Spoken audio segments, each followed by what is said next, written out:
ល្អទេអូនល្អទេអូនច្រើនគេទៅអូនកំពុងមានផ្លូវសម្រាប់មានមេមករកមិនល្អមិនប្រាកដកាយឈប់សងទៅងាយងាយឲ្យគេថាជួយ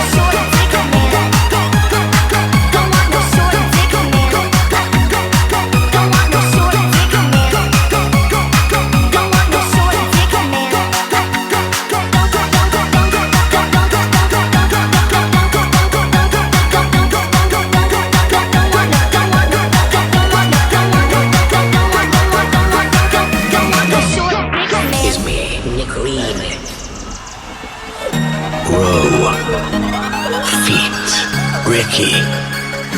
and Bliss Miga ខ្ញុំឃើញអ្នកទាំងពីរអានអាហារនឹងគ្នាខ្លាំងត្រូវចប់ទាំងចិត្តមិនស្ដាយទេរឿងកើតឡើងហើយស្ដាយដើម្បីអីទៅចិត្តកំពុងបាត់បង់ស្នេហាពេលដឹងថាជីវ៉ាមានអ្នកចំក្បែរសូមរីករាយជុំនួនទូចិត្តចង់នៅថែតែក៏ល្មមហើយតែនឹងបាយពីស្រីអូនអាក្រង់លើអូនញោមពីដូតែបេះដូងអូនតែមិនគិតទុំការលើកលែងមានច្រើនតែមនុស្សមិនយល់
family, swagger boy. គេឲ្យបងឈឺគេអាចធ្វើឲ្យអូនខ្វះគេមិនបានឯបងបានត្រឹមថែក៏យ៉ាងពេលគេមិននៅក្បែរថ្លៃថែអូនទុកសុំដាក់គេអូនមិនអាចចេញ